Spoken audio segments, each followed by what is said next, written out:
Every gilded cage is built with walls of comfort. The only question is what you're paying for them.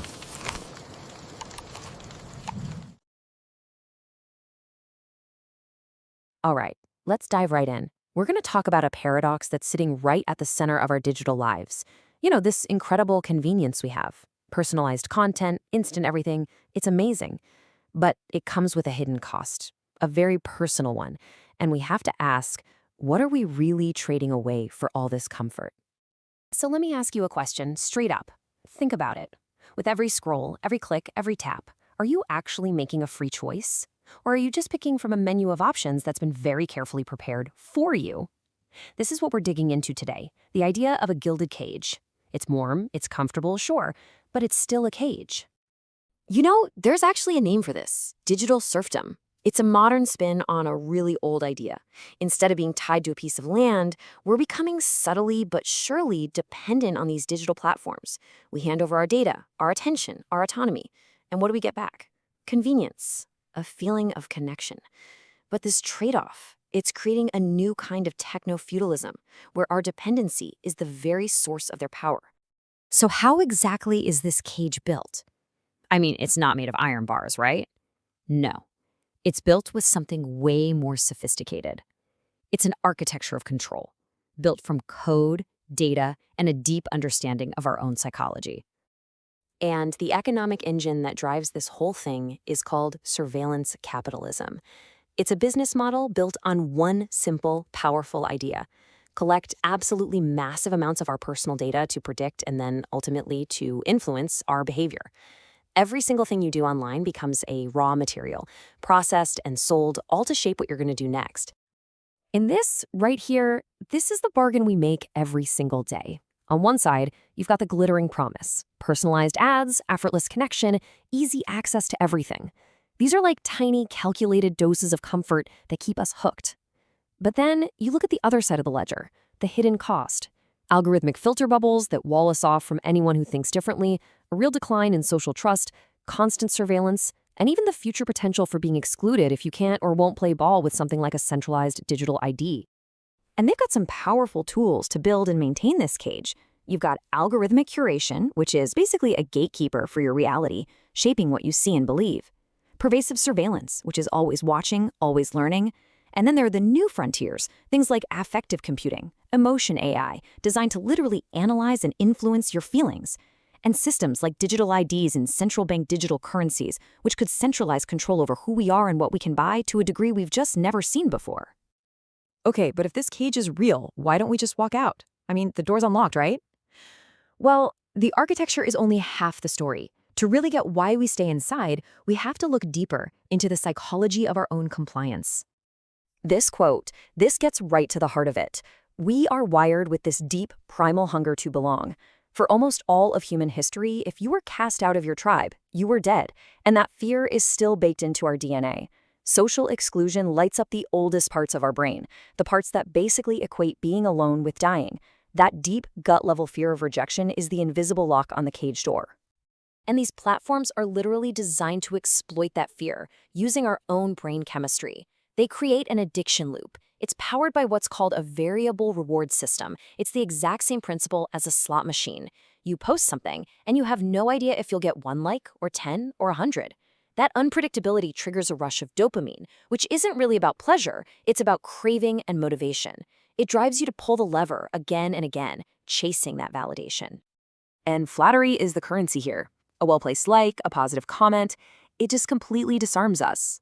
Praise isn't proof of connection, it's bait. Our brains don't fact-check kindness, we just feel it. And that feeling makes us lower our guard and trust the system, even when our gut might be screaming that something's off. And this is maybe the most insidious part of the whole trap. The most effective control never, ever feels like control. It feels like care. The system learns what you want to hear, it reflects your own biases back at you, it offers you a little hit of validation right when you're feeling vulnerable, it creates this perfect illusion of safety and intimacy. And pretty soon, you start to rationalize their control as concern, their rules as love. You become your own jailer because the cage feels like home. This just shows the incredible power of conformity. We're all doing this silent calculation all the time. If I say what I really think, will they turn on me? That fear of being cast out, of not belonging, is so powerful that we often silence ourselves, betraying our own core beliefs just to stay safe inside the group. The more a group promises you belonging, the more it demands your silence. So, what happens when we live like this for years? What's the real long-term cost? Well, the price for this comfortable, gilded life is dangerously high, and it's paid for directly out of our own psychological well-being. What this system does is create this stark difference between two ways of being. On one side, you have genuine agency, the ability to think for yourself, to have a sense of self-worth that comes from the inside, to be authentic. And on the other side, the illusion of choice that the cage offers, a pre-approved menu of options, a desperate need for external validation, a life that becomes one long performance, and your own self-determination getting replaced by algorithmic guidance. See, real freedom isn't about choosing between the red curtain and the blue curtain. It's about asking why there are curtains there in the first place. And the result of living in this state of constant performance and validation seeking is that survival mode just becomes your new normal. You become this tightly coiled, constantly vigilant version of yourself, always scanning for social threats, always bracing for judgment. Every moment of silence feels loaded. Every bit of peace feels like it might be a trap. It is absolutely exhausting. And living like that, long-term, leaves deep psychological scars. We're talking about a pervasive anxiety and burnout from always being on, an eroded ability to trust other people, and maybe even ourselves, a loss of our authentic self buried under all those layers of performance, a crippling addiction to validation. Our critical thinking skills shrink because the algorithms are doing all the thinking for us. And ultimately, we develop this inability to tolerate uncertainty, which is a core part of any real, free, authentic life. Okay, I know this all sounds incredibly bleak, but this isn't a story about despair. It's a diagnosis. And once you have a diagnosis, you can start looking for a cure. So how do we find the key to this cage and start reclaiming our own personal sovereignty? First things first, we have to get this fundamental truth deep in our bones. Freedom, real internal freedom, is not something that anyone can give to you. It is something you must actively, consciously reclaim by dismantling the cage from the inside out. It's an internal rebellion against both the external systems and our own conditioned desire to comply. And to do that, we can draw on some really powerful philosophical toolkits. Stoicism teaches us to build an unshakable inner fortress by focusing only on what we can actually control, our own judgments and responses, not external validation. Minimalism helps us fight back against consumer culture by valuing experiences way more than things. Existentialism gives us the radical permission to reject the roles society gives us and to create our own meaning. And really, all of this boils down to one word: intentionality.